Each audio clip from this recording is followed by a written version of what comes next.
mungkin masih bisa poya-poya. Kalau mau beli celana atau mau beli baju itu boleh milih sendiri, atau suka-sukamu lah, mau ambil tanpa sepengetahuan suami. Sudah berbeda. Kalau kemarin kalian masih gadis atau masih bujang, tidak perlu kalian harus saling bertanya, ngusung-ngusungkan dadanya kan. Wah, saya tidak ditegur oleh firman Tuhan. Ingat, di bawah itu Anda sebagai imam. Firman Tuhan menegur kepada seorang istri. Kita melihat ayat yang ke-22 di sini. Hai istri, tunduklah kepada suamimu seperti kepada Tuhan. Amin. Tunduk kepada suami. Ayat yang ke-23. Karena suami adalah kepala istri, sama seperti Kristus adalah kepala jemaat, dialah yang menyelamatkan tubuh. Suami adalah kepala, bukan ekor. Ingat itu. Suami adalah kepala, bukan ekor. Jangan sedikit-sedikit mentang-mentang karena suami tidak ada, suka-suka. Cek, karena suami tidak ada, suka-suka gue lah. Ya. Suami itu kepala. Jadi tanggung jawab suami itu sudah berat. Setelah menikah malam hari ini, Herman harus bikin kakak baru, pisah dari orang tua. Istri harus tunduk kepada suami karena suami adalah kepala. Yang ketiga,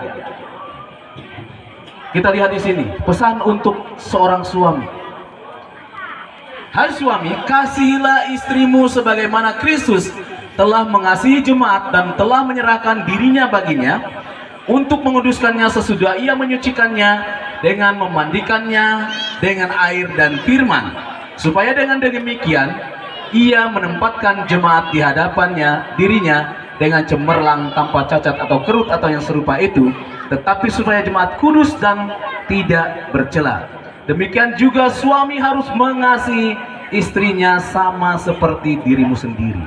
Pertama, kamu harus bisa mengasihi istrimu, karena istri adalah bagian dari hidupmu, sama seperti dirimu.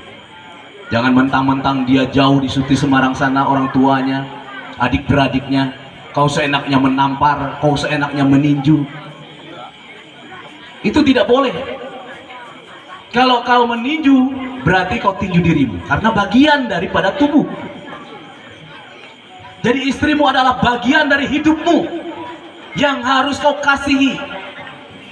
Kau harus mengasihi seperti Kristus mengasihi kita. Kalau kita melihat bagaimana pengorbanan Allah kepada kita manusia yang sebenarnya tidak layak untuk menerima pengampunan dosa, yang sebenarnya tidak layak untuk diselamatkan, tetapi Yesus masih rela berinkarnasi menjadi manusia, menggantikan posisi kita yang sudah berdosa menjadi tidak berdosa. Demikian juga seorang suami. Apapun kondisi istrimu, mungkin saat ini istrimu masih cantik, saya terus terang aja. Mungkin istrimu saat ini masih gadis, masih cantik, masih aduhai. Tetapi setelah dia memiliki anak, ada perubahan-perubahan yang akan terjadi di dalam kehidupannya. Ya, pasti akan terjadi itu. Tidak seperti gadis-gadis yang masih belum menikah. Kau harus terima. Tidak bisa kau bilang, wah mantan saya lebih cantik dari kamu, wah mantan saya lebih pintar, wah mantan saya lebih bisa masak dan sebagainya. Tidak bisa kau bandingkan ya masa lalumu dengan istrimu. Itu tidak bisa. Karena pesan Tuhan kepada kita, kepada Herman pada umumnya, pada khususnya, pada umumnya kepada kita semua yang hadir, bahwa Tuhan berpesan kepada kita, suami harus mengasihi istrinya sama seperti dirinya. Saya selalu memberi suatu perumpamaan. Kalau kau mau rumahmu cantik, siapa yang harus merawat rumah itu supaya jadi cantik? Apakah orang lain? Tidak. Biarpun rumahmu itu 10 tahun yang lalu kau buat, kau bangun, tetapi kalau kau berikan cat, ada motifnya sedikit, ya, ada ventilasinya, dicat bagus-bagus, dikasih motif dan sebagainya, rumah itu jadi baru. Betul nggak? Seperti itu jugalah seorang istri. Kalau kita belikan pakaian yang cantik, yang indah, pasti menjadi cantik. Kalau dia merawat dirinya dengan baik. Tetapi kalau tiap hari dia harus pakai sarung, aduh. Ini seorang perempuan. Tanggung jawabnya itu pada siapa? Yang cari baju yang bagus, cari pakaian yang indah, itu tanggung jawab suami. Jangan sedikit-sedikit kaulah cari uang. Karena apa? Firman Tuhan berpesan kepada kita, tanggung jawab suami itu sangatlah berat. Menafkahi, ya, memberikan nafkah baik pun lahir batin kepada istri. Tangannya dilipat. Dilipat begini. Tangannya dilipat begini. Semuanya, coba ikuti saya. Herman, Mirna, tangannya dilipat begini. Dilipat begini. Ibu jari bisa berpisah enggak? Bisa? Ibu jari bisa berpisah? Ibu jari ini melambangkan siapa? Orang tuamu, ayah dan ibumu. Setelah kau menikah, kau akan berpisah dengan orang tuamu. Betul? Jari telunjuk ini melambangkan siapa? Siapa? Adik beradik, kakak adikmu, siapapun dia. Setelah kalian menikah, kalian akan meninggalkan adik beradikmu. Jari kelingking ini melambangkan siapa? Melambangkan anak-anak kita. Setelah kita menikah, kita akan setelah anak-anak kita menikah, mereka akan meninggalkan kita. Ini anak-anak kita. Coba jari manis, buka. Saya sudah dengan sekuat tenaga membuka, tidak bisa dibuka. Kenapa tidak bisa dibuka? Karena firman Tuhan katakan di dalam Matius. Coba dibuka. Matius pasal yang ke-19 ayat yang ke-6. Firman Tuhan berkata, karena itu apa yang telah dipersatukan oleh Allah tidak boleh diceraikan oleh manusia. Ini yang harus kita ingat. Berarti pernikahan bukan sesuatu yang bisa kita permainkan. Pernikahan bukan sesuatu yang bisa hari ini terjadi dan besok bisa berpisah. Pernikahan itu adalah hal yang dipersatukan oleh Allah untuk selama-lamanya. Sampai mautlah yang memisahkan. Kenapa jari manis kita tidak bisa terbuka? Ibu jari kita bisa, jari telunjuk bisa, jari kelingking kita bisa. Kenapa jari manis tidak? Karena itu melambangkan hubungan kita hanya bisa dipisahkan oleh Tuhan. Dan malam hari ini saya ingin meyakini kepada kalian berdua, pernikahan bukan sesuatu yang main-main. Pernikahan bukan sesuatu yang terjadi hari ini dan besok bisa berpisah. Tetapi pernikahan yang terjadi malam hari ini, walaupun dengan kondisi yang sederhana, Tuhan mempersatukan kalian. Dan hidup kalian akan kalian pertanggungjawabkan di hadapan Tuhan sampai maut yang memisahkan. Amin. Amin. Baik, sekarang kita akan mengangkat janji pernikahan. Silakan Mirna dan Herman maju dan berlutut di depan. Pada hari ini saya berjanji di hadapan Tuhan dan sidang jemaat bahwa saya mengambil Mirna sebagai istri yang sah, dan satu-satunya saya akan mengasihi dia dengan kasih Kristus. Saya akan merawati dia. Saya akan setia kepadanya baik dalam susah maupun senang, dalam keadaan sakit maupun sehat, dan dalam keadaan miskin maupun kaya. Saya hanya maut yang memisahkan kami. Puji syukur hormat kemuliaan bagi nama-Mu Tuhan.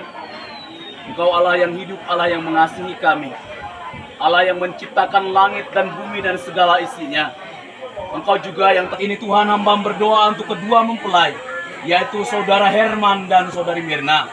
Hamba mempertaruhkan masa depan mereka ke dalam tangan kasih Tuhan. Biarlah pernikahan ini Tuhan, mereka dapat jalani sampai pada akhirnya. Tuhanlah yang memisahkan mereka.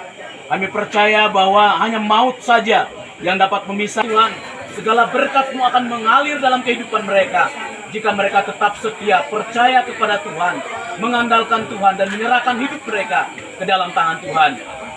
Tuhan telah melihat janji mereka di hadapan-Mu dan di hadapan jemaat.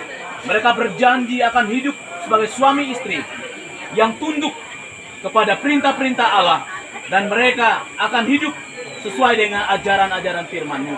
Biarlah malam hari ini Tuhan, serahkan kedua mempelai ini ke dalam tangan kasih-Mu. Di dalam nama Tuhan Yesus, Allah kami yang hidup, kami berdoa dan bersyukur. Haleluya. Amin. Silakan duduk.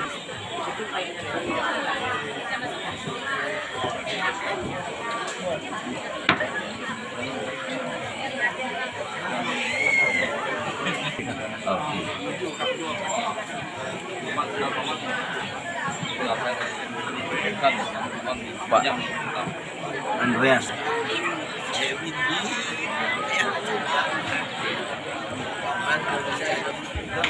Mari kita bersatu berdoa. Tuhan Yesus Allah Bapa yang berkuasa di dalam keadaan surga, Allah yang kami sembah dan kami muliakan di dalam nama Tuhan Yesus Kristus.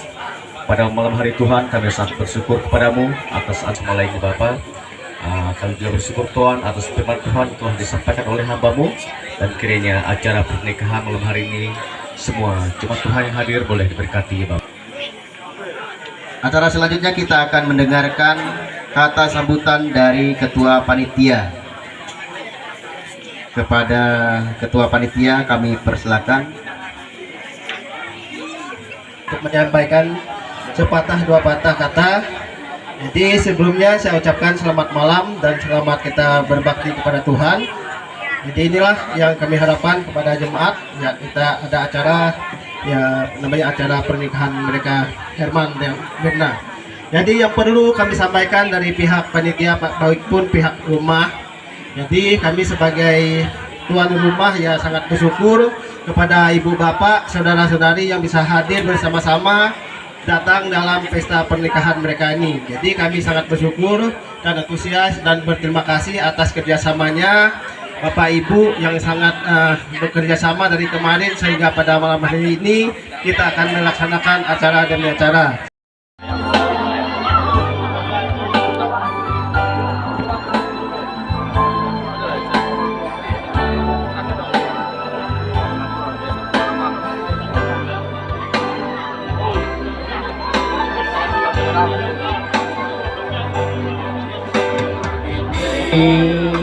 Adalah kesempatan ini untuk melayani Tuhan. Ini harus jadi berkat. Hidup ini adalah kesempatan. Ini adalah kesempatan. Hidup ini untuk melayani Tuhan. Jangan sia-siakan ini sudah jadi berkat. Kita nyanyikan pujian ini dari awal. Hidup ini adalah kesempatan. Ini adalah kesempatan. Hidup Tuhan, pakailah hidupmu selagi aku masih kuat. Bila saatnya nanti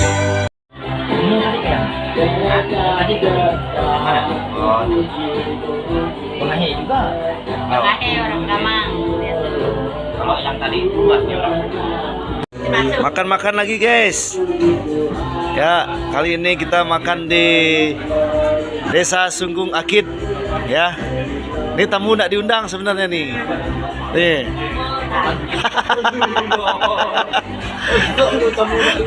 Acara pernikahan di Sunggung Akit.